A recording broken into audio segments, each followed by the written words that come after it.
안녕하세요. 저는 핸드메이드 제품을 판매하는 사업을 하는 50대를 바라보고 있는 여자입니다. 결혼을 하고 출산을 하며 저는 제가 단 한 번도 사업을 하게 될 거라고 생각해 본 적이 없었는데 정신을 차리고 보니 꽤 안정된 사업을 운영하는 사장님이 되어 있더군요. 사람 운명이란 게 참 신기하지 않나요? 오늘 제가 사연열차 애청자분을 찾아뵙게 된 건 다름 아닌 저의 자존감이 바닥을 치던 시절이 있었던 답답한 제 결혼 생활 이야기를 들려드리기 위해서인데요. 큰 용기 내어 사연을 보내니 다들 많은 응원 부탁드립니다.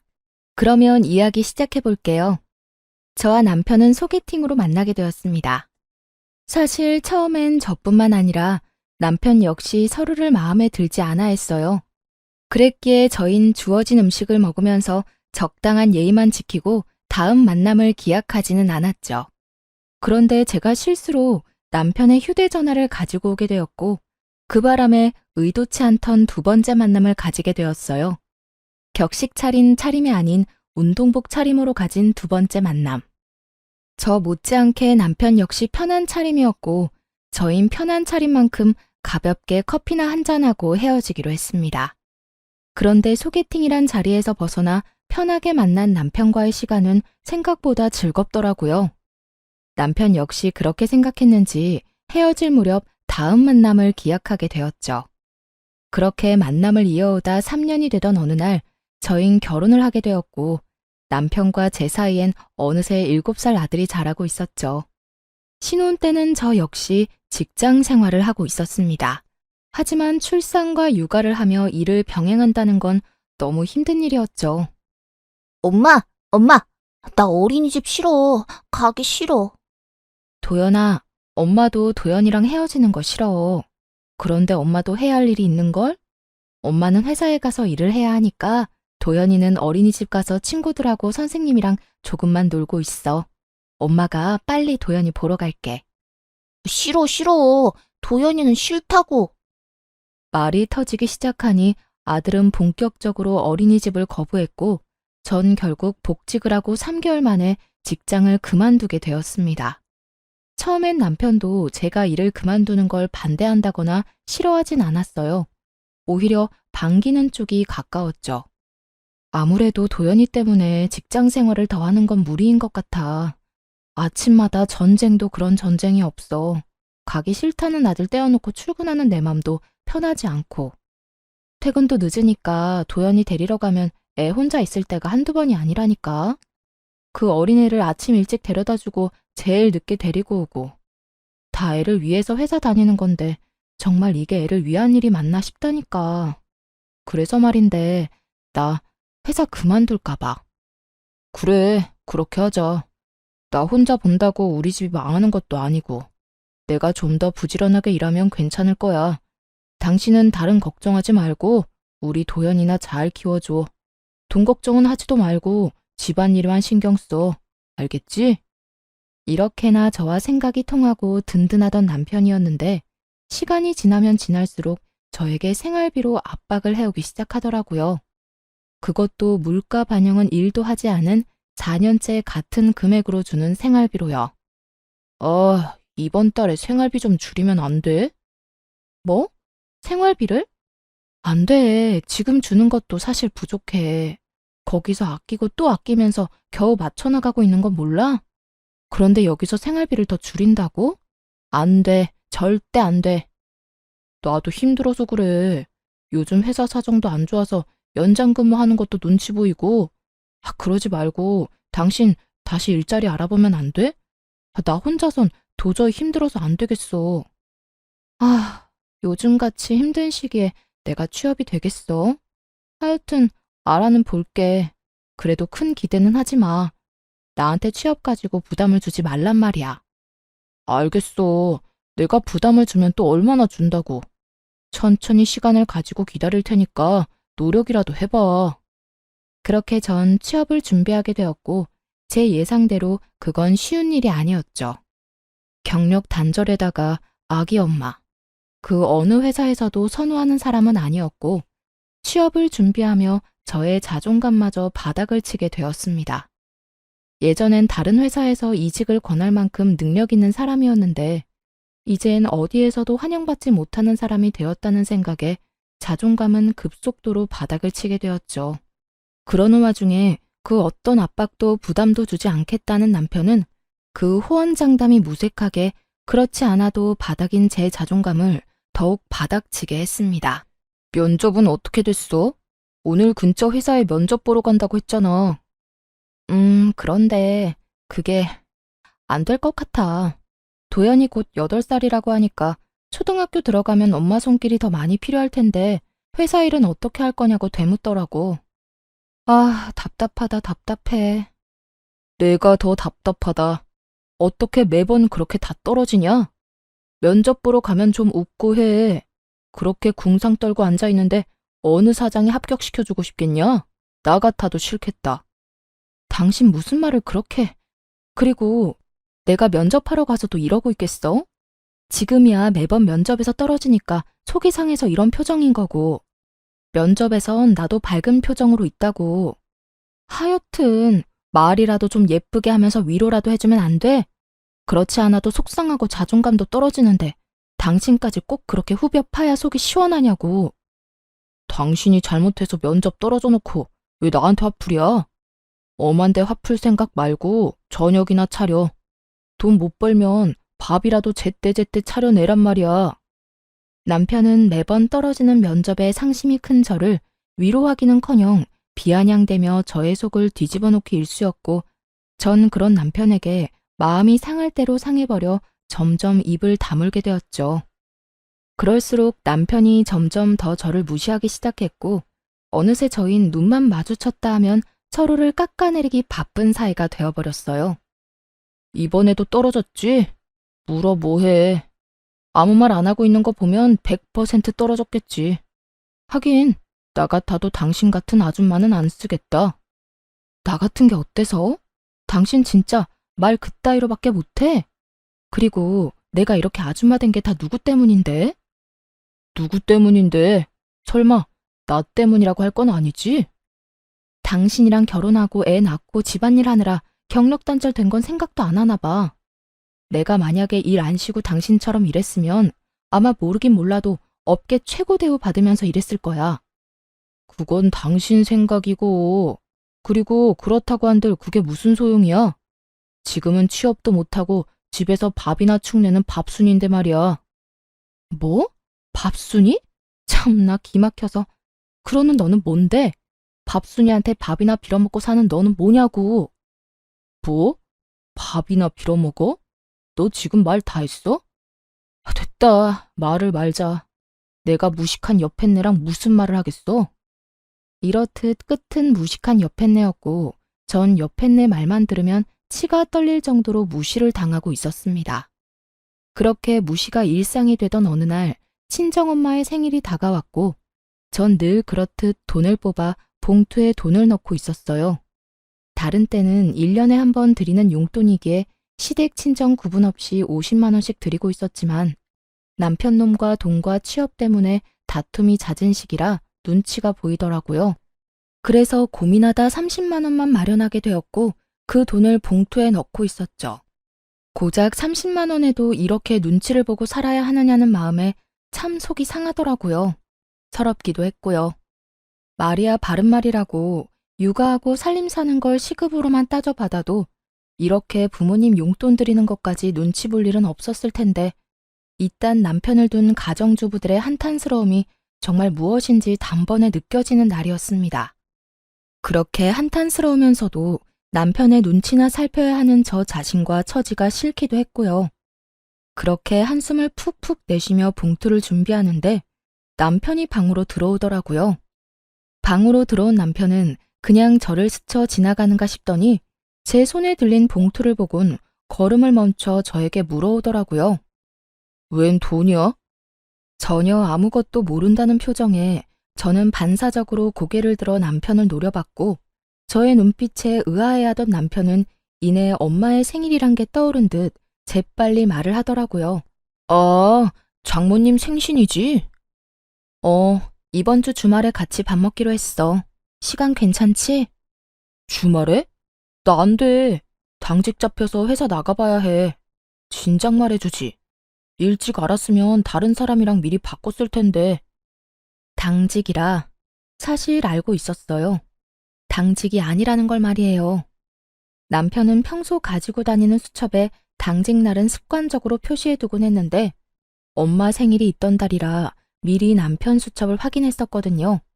그래서 그날로 엄마와 약속을 잡은 거였기도 하고요. 하지만 남편은 당직이라며 저를 속였고 전 그 거짓말에 속아 넘어가기로 했습니다. 그 당시 남편과 전 사이가 너무 좋지 않았고 그런 남편과 함께 식사 자리를 가서 아무리 사이 좋은 척을 해봤자 저의 모든 걸 다 알아차리는 귀신 같은 엄마가 모를 리 없을 테니까요. 그래?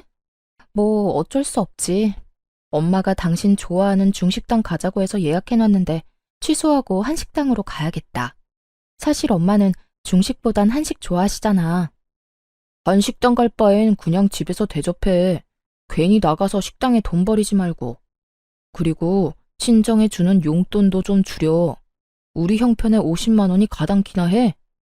아무리 1년에 한 번 주는 용돈이지만 요즘 같을 때는 너무 부담이야. 제가 알아서 30만 원을 챙겼을 때의 기분과 남편이 강요하는 상황의 기분은 정말이지 천지 차이더군요. 부담인 거 다 아는데 그래도 굳이 말을 그렇게 해야 해? 그리고 당신이 그렇게 말하지 않아도 30만 원만 뽑아왔어. 어련히 알아서 하지.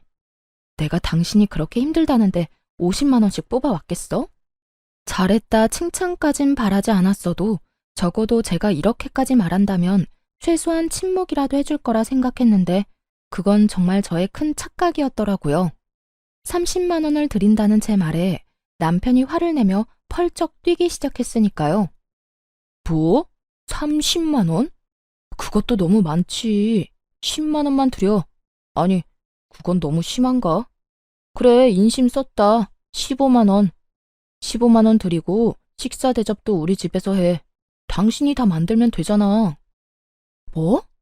너 진짜 양심 어디 갔니? 20만 원도 아니고 15만 원? 너 진짜 치사하게 이럴 거야? 다른 것도 아니라 우리 엄마 생일이야. 1년에 한 번뿐인 생일. 그런데 뭐? 15만 원? 생일 그게 별거야? 매년 오늘 생일 다 형편에 맞춰서 해드리면 되는 거야. 자식 힘들다는데 설마 더 달라고 하시기야 하겠어? 형편 같은 소리 한다. 다른 건 몰라도 30만 원은 드릴 거니까 그런 줄 알아. 저는 고함을 꽥 질러버렸고 남편은 그제야 좀 심했다 싶었는지 머리를 긁적이며 아무 말도 하지 않더라고요. 그런 남편을 보고 있는데 정말 이혼이란 말이 목끝까지 차올라 금방이라도 툭하니 튀어나올 것만 같았어요. 하지만 그 순간 안방에 걸린 가족 사진이 보였고 그곳에 행복하게 웃고 있는 아들의 얼굴이 제 시야에 꽂혔죠. 돌싱남 돌싱녀들이 TV에 나와 새로운 인연을 찾아 나설 만큼 흠이 아닌 세상이 되었지만 자식이 있으니 이혼이 쉽지만은 않더라고요. 특히나 곧 입학을 앞두고 있는 아들에게 아빠를 빼앗을 순 없는 노릇이기도 했고 무엇보다 그대로 이혼을 했다간 제 능력 부족으로 아들을 보지 못하고 살 것이 뻔했기에 전 참고 또 참으며 말을 삼킬 수밖에 없었습니다. 그렇게 울분이 담긴 봉투를 챙겨 엄마를 만났고 제 계획대로 엄마를 한식당에 모시게 되었죠. 고급 한식당이 아닌 그저 평범한 식당이었지만 엄마는 참 기뻐하시더라고요. 딸밖에 없네. 엄마 생일이라고 외식도 시켜주고 말이야. 에이, 엄마, 그런 말 하지 마. 더 좋은 곳에 모시고 싶었는데 미안해. 내가 취업만 하면 엄마 좋은 데 모시고 가서 거하게 대접할 테니까 그때까지 건강하기만 하셔요. 생신 축하해요. 그래, 고맙다. 요즘 많이 힘들지? 젊은 사람들도 취업이 힘들다고 난리던데 넌 더 힘들겠지. 그래도 너무 낙담하지 말고, 알겠지? 난 괜찮으니까 너무 걱정하지 마. 얼른 먹자. 나 배고파. 그렇게 식사 자리가 끝나고 계산을 하려는데 엄마가 미리 계산을 해버렸다고 하더라고요. 아마 힘든 딸에게 부담이 될까 화장실 가는 척을 하시며 미리 계산한 듯 했어요. 그것까지도 마음이 너무나도 속상했는데 집으로 돌아와 가방을 정리하던 저는 그 자리에 주저앉아 펑펑 울고 말았습니다. 제 가방 속엔 제가 엄마에게 드렸던 봉투가 고스란히 들어있더라고요. 30만 원이 아닌 100만 원이 든 돈 봉투가요. 봉투 안엔 짧은 편지 한 장도 있었는데 엄마는 연신 취업에 실패하는 딸이 안쓰러워 좋은 옷이나 한 벌 해입을 하며 돈을 넣어뒀다며 나중에 잘 되면 다 갚으라는 내용이었어요. 그날 밤 그 돈 봉투와 편지를 안고 얼마나 울었는지 모릅니다. 죄송하기도 하고 서럽기도 해서요. 전 그 100만 원 봉투를 보며 다시 태어나기로 다짐했고 취업 대신 100만 원을 발판 삼아 다시 한번 큰 용기를 내기로 했죠. 제가 낸 큰 용기는 사업이었어요. 처녀 때 제가 하던 일은 다름 아닌 보석 디자이너였는데 보석을 디자인하던 그 당시에도 전 머리핀에 관심이 많았어요. 그래서 전 제가 제일 잘할 수 있으면서도 좋아하는 일로 새로운 도전을 해보기로 했습니다. 그간 가정주부로 산 세월이 얼만데 그 흔한 비상금 한 푼이 없더라고요. 얼마나 악착같이 가정에만 충실하게 살았는지 기특하다는 생각보단 멍청했다는 생각만 들었어요. 제 수중에는 부모님이 주신 100만 원이 전부였고 그 돈으로 머리핀 재료들을 구입해 핸드메이드 제품을 만들어 팔기 시작했습니다. 처음엔 제품 종류가 많진 않았어요. 하지만 하나 둘 사간 고객분들의 재구매율이 높아지며 매출이 올라가기 시작했고 감사하게도 입소문들을 내주셔 점점 주문수가 늘어갔어요. 그러다 제가 머리핀을 판매한다는 이야기를 들은 아들의 유치원 원장님이 대량 구매를 해주신 것도 모자라 원생들과 학부모님들께 선물로 나눠주시며 그 인기는 절정에 다다르게 된 것이었죠. 그렇게 100만 원으로 시작한 사업은 어느새 온종일 제품을 만들어도 모자랄 만큼 주문이 넘쳐나고 있었습니다. 혹시나 망할 수도 있는 일이고 혹여나 그렇게 된다면 또 남편에게 모진 말들을 들을 수 있으니 굳이 남편에게 알리지 않고 시작했었거든요. 그런데 저의 사업은 어느새 작업실을 따로 얻어야 할 정도로 규모가 커져 있었죠. 그렇게 몸도 마음도 바쁜 사이 시모의 생일이 다가왔고 저 역시 남편과 마찬가지로 참석조차 하고 싶지 않았지만 그랬다간 또 무슨 불호령이 떨어질지 모르는 일이니 참석하게 되었어요. 여보, 어머님 용돈 준비했어? 안 했으면 내가 은행 간 김에 뽑아올까? 아니야. 내가 준비했어. 그래? 식당 예약도 당신이 했다고 했지? 웬일이래? 평소에 귀찮다고 신경도 안 쓰던 사람이. 어디 예약했어? 집에서 가까워? 어딘지 말하면 당신이 다 알아. 그냥 당신은 내가 운전하는 차 타고 가서 밥만 맛있게 먹고 오면 돼. 얼른 가자. 이러다 늦겠다. 남편은 평소와 다르게 시모 생일 준비를 혼자 다 한 상태였고 그런 남편이 저는 이상할 수밖에 없었습니다. 그도 그럴 것이 지난 결혼 생활 동안 친정은 물론이고 시댁 일에도 남자가 뭘 아냐고 하며 귀찮은 일은 전혀 나서지 않던 남편이었으니까요. 하지만 이런 저의 의아함은 약속 장소에 도착하고 난 후 다 풀리게 되었죠. 남편이 시모 생일이라고 예약한 식당은 고급 한식당으로 유명한 곳이었기 때문이었죠. 저에겐 돈이 아까우니 엄마 생일상을 집에서 차려주라던 남편놈은 제가 돈이 없어 차마 모실 생각도 못한 한식당에서 제일 비싼 코스로 예약했더군요. 아무리 자기가 번 돈으로 자기 부모한테 쓴다고 한들 이토록 차이나게 대접할 거라곤 상상도 못했던 터라 그 배신감은 더욱 크게 다가왔습니다. 거기에다 용돈 봉투까지 두둑하게 준비해 제 앞에서 시모에게 건네는데 정말 눈이 돌아버릴 지경이었어요. 엄마, 여기 용돈 필요한 데 쓰세요. 생신 축하드려요. 어머, 아들. 정말 고맙다. 그렇지 않아도 요즘 여기저기 쓸 데가 많았는데 역시 우리 아들뿐이야. 그런데 봉투가 좀 두껍다. 작년보다 훨씬 많은 것 같은데 요즘 우리 아들 벌이가 좀 되나 봐. 경기 안 좋아서 다들 힘들다고 난리던데. 역시 우리 아들 능력도 좋아. 에이, 얼마 안 돼요. 내년 생신 땐 더 드릴 수 있도록 노력할게요. 말이라도 고맙다, 아들. 화기애애한 그 분위기 속에서 진심으로 웃지 못하는 건 저뿐이었습니다. 우라가 치밀어 올라 당장이라도 그 상을 엎어버리고 싶은 걸 그야말로 죽을 힘을 다해 참고 또 참았어요. 그 순간 제가 표정 관리를 어떻게 했는지, 무슨 말을 어떻게 했는지 기억이 나지 않을 정도니까요. 전 그만큼 화가 나 있었고 남편에 대한 분노로 치가 다 떨릴 지경이었어요. 그렇게 인고의 시간이 지나고 집으로 돌아온 저는 그야말로 개거품까지 물며 남편에게 따져 물었어요. 너 진짜 이럴 거야? 이렇게 치사하게 나올 거냐고. 정말 화가 나는 게 남편의 태도였어요. 저는 화가 치밀어 올라 거품까지 물며 따지는데 남편은 정말로 아무것도 모르겠다는 표정과 목소리로 저에게 왜 난리를 부리냐고 하더라고요. 내가 뭘 어쨌다고 이 난리야? 전 이런 남편의 태도에 더욱 화가 났고 그간 쌓아왔던 울분을 토해냈죠. 몰라서 물어? 식당부터 시작해서 용돈까지. 우리 엄마 생일 때 너 뭐라고 했어? 돈도 없는데 집에서 모시라면서. 그리고 용돈은 또 어떻고. 20만 원도 아까우니까 15만 원 주라고 그렇게 화를 내놓고선 오늘 어머님께 드리는 거 보니까 적어도 100은 돼 보이더라. 어떻게 그렇게까지 차별을 할 수가 있어?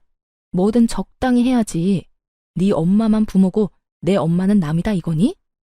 엄연히 따지면 남이 맞잖아.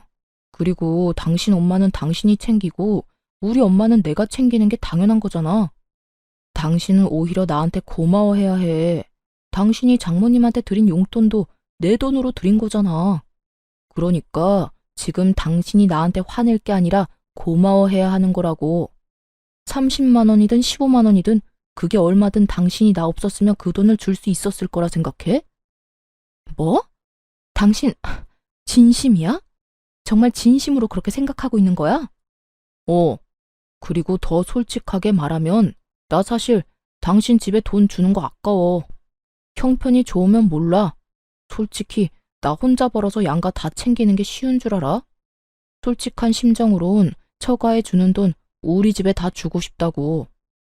이렇게 말하는 남편놈을 보며 더는 대화할 필요가 없다는 생각이 들더군요. 매번 형편 타령하는 것도 어이가 없었고요. 저희요, 서울에 자가 있습니다. 그것도 대출 하나 없는 저희 집이요. 결혼할 때 정확히 반반으로 해서 마련했고, 그래서 명의는 공동 명의였죠. 남편의 월급이 적은 것도 아니었고, 적금, 생활비, 남편 용돈 등등 다 내고도 어느 정도 여유 있다는 거 저도 다 알고 있는데 그놈의 형편 타령에 입이 마르지 않는 지경이니 제가 얼마나 어이가 없겠어요. 오죽했으면 그냥 내가 자기 돈 쓰는 것이 꼴 보기 싫다고 하는 것이 도리어 남편이 덜 미울 것 같은 심정이었어요.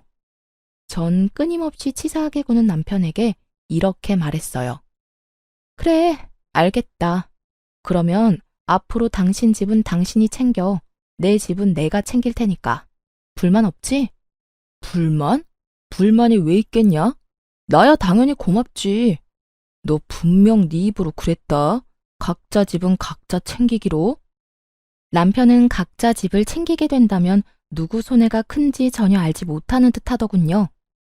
하긴 제가 생색내는 사람도 아니었고 시댁의 제사부터 시작해서 명절까지 전 그 누구의 도움도 받지 않고 혼자 해냈고 때론 남편도 없이 혼자 가서 음식 준비에 마무리까지 혼자 다 해낸 것이 한두 번이 아니었으니까요. 그것뿐인가요? 제 시모 쉬운 사람 아닙니다. 틈만 나면 전화가 와서 이런저런 잡일 다 시켜대는데 그게 얼마나 사람 미치게 하는지 남편은 전혀 알지 못하겠죠.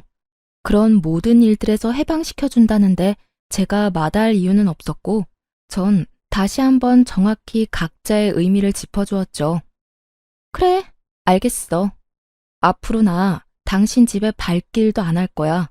각자 집 챙긴다는 거엔 제사, 명절, 생신 다 포함되는 거 알지?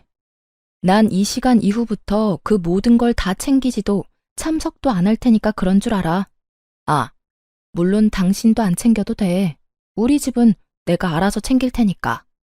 막상 제가 참석도 안 한다고 하자 남편은 잠시 멈칫하는 듯 했지만 친정에 쓰는 돈이 너무나도 아까운지 이내 알겠다며 약속 꼭 지키라고 하더군요. 그렇게 저흰 한 집에서만 사는 남보다 못한 부부 사이가 되었고 그렇게 시간은 흘러 아이가 초등학교에 입학을 하게 되었습니다. 제 사업은 완전히 자리를 잡게 되었고 매출은 월 1,000만 원이 되는 달이 늘어가고 있었죠. 능력이 된다는 건 참 좋더라고요. 아들의 작아진 운동화를 애써 모른 척할 필요도 없었고 20년째 쓰고 있던 친정의 세탁기를 바꿔주는 것도 걱정도 무리도 할 필요도 없이 할 수 있었으니까요. 30만 원을 주고 100만 원을 받아왔던 죄송했던 지난 생일과는 달리 엄마의 생일 선물로 500만 원을 드렸던 그날 엄마도 울고 저도 울었습니다. 그렇게 제가 눈물로 행복한 날들을 보내는 사이 또다시 시모의 생일이 다가왔어요. 저희가 각자 집은 각자 챙기기로 한 후 처음 맞는 시모의 생일이었죠. 저는 약속한 대로 그리고 제가 선언한 대로 시모 생일은 신경 쓰지도 않았고 그랬기에 참석도 하지 않았습니다. 그 대신 전 엄마를 모시고 그때 시모의 생신날 갔던 저에겐 돈이 없어 차마 엄마를 모시고 가지 못했던 그 한식당에 가게 되었죠. 엄마와 전 가게에 들어서 예약한 룸을 향해 걸어 들어가는데 그곳에 남편과 시댁 식구들도 왔더군요. 혹시나 하는 마음이 있긴 했지만 같은 시간대에 만나게 될 거라고는 생각도 못했는데 이를 어쩌나 했어요. 하지만 다행스럽게도 남편을 제외한 시댁 식구들은 저를 보지 못했고 저를 발견한 남편만이 저와 눈이 마주치게 되었죠. 전 그런 남편을 무시한 채 재빨리 엄마를 모시고 룸으로 들어가 버렸고 그런 저의 태도에 화가 난 남편이 저를 주차장으로 불러내더군요. 왜 오라가라 난리야. 엄마랑 같이 온 거 못 봤어? 엄마 혼자 두기 그러니까 할 말 있으면 얼른 해. 너 진짜 이럴 거야? 휴대전화도 끄고 뭐 하느라 우리 엄마 생일에 얼굴도 안 내비친다 싶었더니 네 엄마랑 여기까지 밥 먹으러 왔어? 당신이 그러고도 며느리야? 어떻게 며느리가 시어머니 생일에 참석도 안 할 수가 있냐고. 이거 왜 이래? 우리 약속 잊었어? 각자 집 각자 챙기기로. 당신 그래서 우리 아빠 생일도 참석조차 안 했던 거 기억 안 나? 지난달 친정아빠 생일에 자신은 참석하지 않고 돈도 쓰지 않아도 된다며 신나서 콧노래까지 부르던 것이 기억이 나지 않는 것 같아 콕 집어주었죠. 제 말에 남편놈은 그제야 생각이 난 건지 얼굴까지 붉히며 저를 노려보더군요. 그렇게 보면 어쩔 건데 다 당신이 자초한 일이야. 그러니까 나한테 여기서 괜한 시비 걸지 말고 들어가서 네 가족들이랑 시간 보내. 제 말에 할 말이 없어진 남편은 씩씩거리는가 싶더니 저에게 손을 내밀더니 이렇게 말했어요. 내놔, 내 카드. 뭐? 내 카드 내놓으라고. 당신 여기 내 카드로 결제하려고 했지? 그런데 어쩌냐? 나는 내 돈으로 당신하고 당신 가족 배불려 줄 생각 전혀 없는데. 사람이 변해도 어떻게 이렇게까지 변할 수가 있는 것인지 그 순간 저는 이때껏 왜 이런 남자와 뭐 때문에 함께 살았나 하는 생각이 다 들더군요. 전 남편의 손에 카드를 던져주다시피 돌려주며 이렇게 말했어요. 아, 그래? 이까지 카드 한도 얼마나 된다고 이 난리야? 이딴 카드 쓸 일도 없고 앞으로도 줄 필요 없으니까 당신이 다 해. 이걸로 사랑하는 당신 가족 밥이나 사주면 되겠네. 제 말에 남편은 코웃음까지 치며 이렇게 묻더라고요. 뭘 믿고 이러는 거야? 어디 취업이라도 했어? 네, 그래요.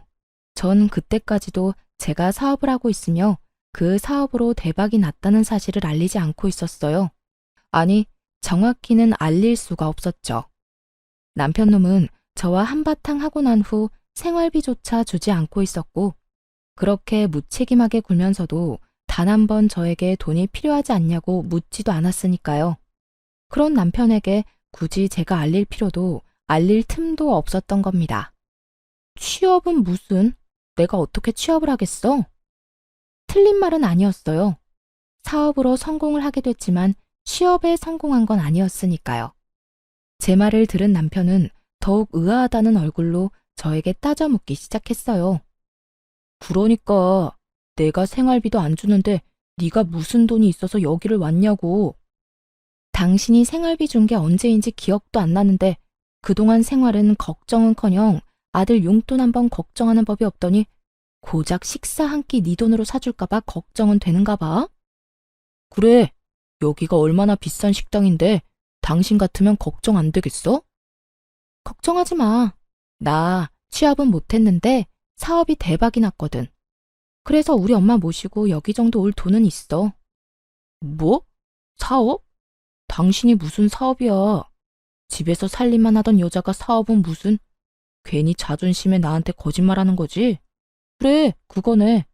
자존심이 밥 먹여주는 거 아니니까 거짓말 그만하고 지금이라도 장모님이랑 빨리 나가. 여기 정말 비싸다니까. 제 말은 전혀 믿지 못하고 행여나 자신에게 빈대라도 붙을까봐 벌벌 떠는 남편을 보며 비로소 오늘이 그날이구나 싶더라고요. 저희가 그 긴 세월의 인연을 끝내고자 이혼을 말하게 되는 날 말입니다. 엄마랑 내 밥값은 내가 알아서 해결할 테니까 당신은 신경 쓰지 마. 아니다. 그냥 마음대로 생각해라. 그리고 만난 김에 이야기 나누게 된 김에 한마디 더 할게. 우리 이혼하자. 그래도 함께한 세월이 10년인데 이혼을 고하는 제 목소리는 제가 느끼기에도 소름 끼칠 정도로 무미건조하더라고요.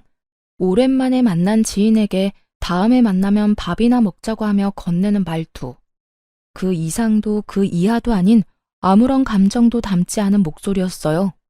그런 저의 말투와 태도 그리고 표정에 남편은 심각한 얼굴로 되물어 오더군요. 이혼? 그게 무슨 말이야? 갑자기 이혼은 무슨? 당신 어디 아파? 제정신 아니지? 갑자기라고 하더군요. 남편에겐 갑자기인 그 이혼이 저와 아들에겐 갑자기가 아니었는데 말이죠. 어느 날 아들이 진지한 얼굴로 저에게 이렇게 말하더라고요. 엄마 그냥 아빠랑 이혼하면 안 돼요? 어? 이혼? 너 이혼이 무슨 뜻인 줄 정확히 아는 거야? 엄마, 나 초등학생이야. 그 정도는 충분히 안다고. 안다는 애가 이혼하라는 말을 어떻게 엄마한테 할 수가 있어? 왜? 무슨 일 있어? 아들은 이유를 말하지 않았고 전 그저 남편과 아들 사이에 제가 모르는 무슨 일이 있겠거니 했어요. 제 눈에는 어리게만 보이는 고작 초등학생인 아들의 입에서 나온 말이었으니까요. 하지만 아들은 끊임없이 저에게 이혼을 말해왔고 어느 날은 그 이유를 말해주더군요. 엄마가 행복해 보이지가 않아요. 나하고 있을 땐 엄마가 웃기도 하고 행복해 보이기도 하는데 아빠와 함께 있을 땐 엄마가 행복해 보이지 않아요. 그러니까 그냥 이혼하면 안 돼요? 정신이 번쩍 들더라고요. 저는 아들 때문에 저런 남편이라도 붙잡고 살았던 것인데 아들은 저를 위해 저런 아빠를 참고 있었던 사실을 알게 되었으니까요. 그 후로 전 아들과 함께 많은 대화를 나눴고 그렇게 이야기를 나누고 상의한 결과 남편과 이혼하기로 했던 것이었죠. 이런 사실을 언제 남편에게 말하나 싶었는데 남편이 그날을 정해주니 저는 그저 남편에게 말할 수밖에요. 나 안 아파. 정신도 멀쩡하고. 그러니까 이혼하자. 당신도 사실 가정에 미련 없잖아. 나도 마찬가지야. 당신이랑 사는 거 많이 지쳤고 당신한테도 아무 감정 없어. 이런 결혼 생활이 무슨 의미가 있겠어. 그러니까 우리 여기서 그만하자. 여전히 무미건조한 제 말에 남편은 알턴이 빠진 사람처럼 홀가분한 표정을 지어 보이며 이렇게 말하더군요. 그래, 그러자. 차라리 잘 됐어. 나도 괜한 너 그렇게 구질구질하게 사는 거 보기도 싫었고 다 내 탓인 것 같은 마음에 죄책감 느끼는 것도 싫었어. 그래, 이혼해. 그래, 그러면 이혼하는 걸로 알고 가볼게. 엄마 기다려.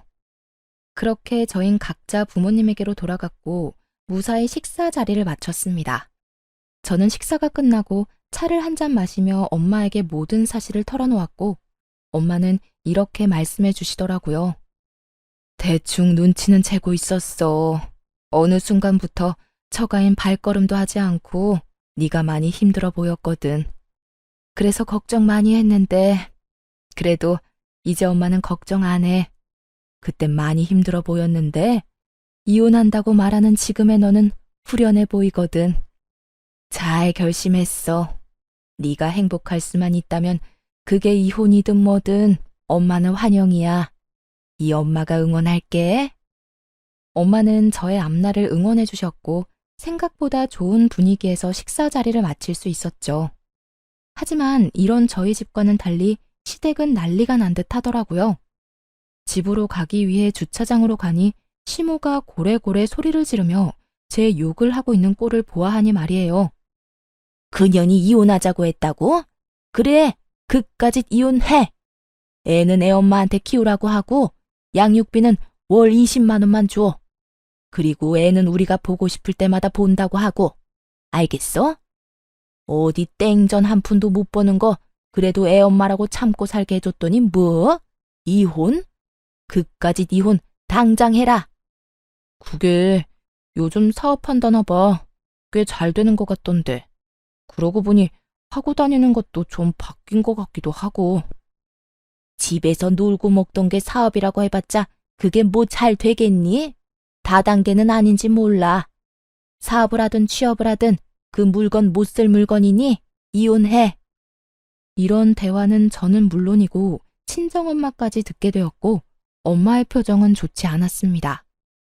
저 여편네가 누구한테 감히 욕짓거리를 하는 거야? 내가 진짜 저 여편네를? 엄마, 참아. 여기서 흥분해봤자 좋을 거 하나 없어. 괜히 말 섞지 말고 그냥 가자. 무시가 답이니까. 엄마를 달래며 잡아끄는 행동과는 다르게 당장이라도 달려가 내 수익이 월 1,000이다 라고 외치고 싶었지만 그렇게 한다고 한들 뭐가 남겠어요. 전 말로 하는 대신 그들을 지나쳐 제 차에 올라탔고 그 순간 그 사람들의 눈빛을 아직도 기억합니다. 뭐니? 쟤 도연애미 아니니? 저거 비싼 차 아니야? 쟤가 왜 저 차에 타는 거야? 그러게. 저 차 1억짜린데 엄청 비싼 차인데 왜 저기에. 여보, 여보. 남편은 제 차 문을 붙잡고 늘어지더라고요. 이거 나 차 출발하려는 거 안 보여? 죽고 싶어서 환장했어? 그게 아니라 이거 정말 당신 차야? 당신 정말 대박이라도 난 거야? 말했잖아. 나 대박 났다고. 그러게 잘 좀 하지 그랬어. 사람 말도 좀 믿고. 여보, 우리 이야기 좀 하자. 아까는 내가 말이 심했지? 미안해. 이제 와서 미안? 웃기지도 않는다 진짜. 다 됐으니까 저리 꺼져. 전 남편을 있는 힘껏 밀어버리고선 그대로 차를 몰고 주차장을 빠져나왔어요. 룸미러를 통해 보니 남편은 거의 울 것 같은 얼굴로 제 차를 쫓아오다 넘어져 버렸고 시모는 자리에 털썩 주저앉아 있더군요. 그 후로 저는 바로 이혼을 진행했고 남편은 그제야 끝까지 저에게 매달리더라고요. 여보, 우리가 이혼은 무슨 이혼이야. 내가 바람을 피운 것도 아니고 당신한테 나쁜 짓을 저지른 것도 아니고 이까진 일로 이혼한다고 하면 사람들이 다 비웃는다고. 사람들이 뭐라고 하든 난 상관없어. 그리고 당신이 나한테 한 행동이 외도하고 다른 게 뭔데? 당신은 말로 나한테 상처를 줬고 행동으로 나한테 배신감을 안겨줬어. 난 더는 당신을 사랑하지 않고 당신 같은 사람을 믿지도 않아. 여보, 내가 미안해. 나 정말 반성 많이 하고 있다고. 그래, 우리 도연이. 당신은 도연이 생각 안 해? 도연이가 아빠 없다고 손가락질 받길 바라는 건 아닐 거 아니야. 나도 그것 때문에 참고 살았는데 당신 아들 도연이가 제발 나더러 당신하고 이혼하라고 하더라. 뭐? 우리 아들이? 우리 아들이 왜? 거짓말이지? 도연이가 그랬을 리가 없잖아. 도연이가 내가 불행해 보인대. 당신이랑 있는 내가 행복해 보이지 않아서 차라리 이혼했으면 좋겠다고 하더라. 애가 그런 생각을 할 때까지 당신은 뭐 했냐? 도대체 뭘 했길래 내 아들이 나한테 그런 말까지 하게 만들었냐고. 충격적인 진실 앞에 남편은 할 말이 없는 듯 가만히 있더라고요. 오만 생각이 남편의 머릿속에 오가는 것 같기도 했고요. 우리 아들, 나 이혼하고 나면 당신 보고 싶지도 않대. 그러니까 그런 줄 알고 이혼 준비해. 남편은 이런 제 말에도 아무 말도 하지 않고 돌아갔고 그렇게 이혼은 진행되었습니다. 재산 분할이 제일 걱정이었는데 긴 세월 남편이 생활비 한 번 주지 않았고 양육에도 무관심한 태도에서인지 모든 것은 저에게 유리한 조건으로 끝이 났고 양육권 역시 아들의 뜻에 따라 당연히 제가 가지게 되었어요. 아들은 강력하게 아빠는 보고 싶지 않다는 자기 의사를 전했고 그 덕에 전 남편은 아들의 얼굴조차 제대로 볼 수 없는 처지가 되었습니다. 그렇다고 해서 전 남편의 처지가 불쌍하다거나 안쓰럽다거나 그런 감정은 전혀 들지 않더라고요. 마지막으로 본 전 남편의 충격적인 얼굴이 신경 쓰이긴 했지만 평소 남편은 아들에 대해 이렇다 할 정도의 정이 없던 사람이었으니까요. 이혼을 하며 알게 된 사실인데 전 남편의 말이 씨가 된 것인지 전 남편의 회사가 정말로 힘들어져 인원 감축에 들어가게 되었다고 하더라고요. 그 결과 평소 능력이 없던 남편이 잘리기 직전이란 말을 듣게 되었죠. 거기에다 그간 전 남편에게 뭐든 넙죽넙죽 잘 받던 전 시모는 막상 전 남편이 이혼한 것도 모자라 회사까지 잘려 전 시댁에 신세를 질 위기에 놓이자 딱 잘라 안 된다며 내쫓아 버렸다고 하더군요. 이러한 사실은 전 시모의 입을 통해 직접 듣게 되었죠. 무슨 일로 전화까지 주셨어요? 저 이제 어머님 며느리 아닌데요. 나라고 전화하고 싶어서 한 줄 아니? 네 남편 여기 왔다 갔다. 제 남편 아니고 어머님 아들이요. 저 이혼한 거 잊었어요? 그래, 내 아들. 방금 너랑 이혼하고 회사까지 잘린 내 아들 왔다 갔다. 꼴을 보아하니 마땅히 오갈 데도 없는 것 같더구나. 그렇다고 내가 나이가 몇 살인데 이 나이에 아들까지 끼고 살 순 없는 노릇이라 그대로 내쫓았다. 잘하셨네요. 그런데 그걸 왜 저한테 말하세요? 저는 궁금한 적도 알고 싶지도 않은데요. 말버릇하고는 에휴, 너 화난 거 나도 안다. 그런데 들어보니 너도 잘한 거 하나 없더구나. 그러니 너도 잊지 마고 그만 아범 데리고 가거라. 아무리 밉다고 해도 네 새끼 아빠인데 저대로 둘 수는 없는 노릇이지 않니? 내가 보아하니 반성 많이 한 듯하니 데리고 가서 잘 구슬려서 데리고 살아. 알겠니? 이혼한 지가 언젠데 왜 그때까지 제게 시모짓거리를 하려고 하는지 이해가 되지 않더라고요. 하긴 애초에 이해가 되는 사람이었다면 자기 아들이 저에게 그딴 식으로 굴 때 가만히 보고만 있지도 않았겠지만요. 전 그때까지 큰 착각을 하고 있는 시모에게 단호하게 한마디 해주고 전화를 끊어버렸습니다. 어머님, 아니, 아줌마, 전 분리수거도 안 되는 그딴 쓰레기 필요 없어요. 제 아들도 더 이상 아빠가 필요 없다고 하고요. 뭐? 너 지금 나한테 아줌마라고 했니? 어디서 건방지게 어른한테 그딴 투로 짓거리는 게야? 제가 이혼한 지가 언젠데 언제까지 어머님이라고 불러드릴 거라 생각했어요. 말이야 바른 말이라고 이젠 아무 관계도 아닌데 아줌마가 맞지 않나요? 저요, 바빠요 아줌마. 일도 해야 하고 아들도 키워야 하고요. 그러니 이딴 일로 연락하지 마세요. 더는 목소리도 듣고 싶지 않네요. 끊을게요. 전화를 끊어버린 저는 전화번호를 바꿔버렸고 혹시 하는 마음에 아들 역시 번호를 바꿔버렸습니다. 그렇게 그 지긋한 인연도 끝이 났어요.